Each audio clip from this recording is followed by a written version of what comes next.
Ito naman ang pogi nung siling haba nila. I'm sure maraming application to.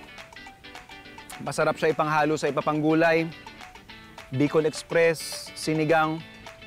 Pero syempre, pag may ganito kang ka-fresh, tapos ganito ka-crunchy na siling haba, karamihan sa atin, dynamite. So gagawa lang tayo ng isang pasabog na recipe. With our freshly harvested na siling haba, gagawa lang tayo ng pinaka-stuffing niya. So we have here our ground meat. Haluan lang natin to ng ating onions, garlic. Lagay na natin lahat yan. Meron din tayo ditong spring onions. And lagyan natin ng pepper, patis, salt, tsaka konting asukal.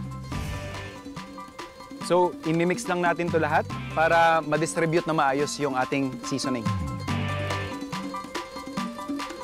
So, bago natin siya i-stuff doon sa ating siling haba, try muna tayo ng siguro isang portion.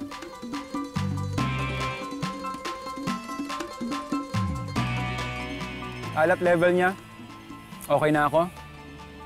Balancing-balanse na. Pwede na natin siyang stuff. But first, prepare lang natin yung ating dynamite. Hihiwaan lang natin siya sa gitna. Not all the way. And then, ibubuka lang natin siya. So, yan lang yung hinahanap natin. And then, we'll just do the same with the rest. Kapag ang lahat ng sili natanggalan na ng buto, pwede na itong lagyan ng stuffing. Pagkatapos, balutan na ito ng lumpia wrapper. Since raw yung stuffing natin, I would wanna start cooking this nang hindi sobrang init ng mantika. Kasi ang mangyayari doon, kapag sobrang init ng mantika, masusunog yung ating wrapper, mahihilaw yung karne sa loob. So, at this point, pwede na ako mag-umpisa maghango.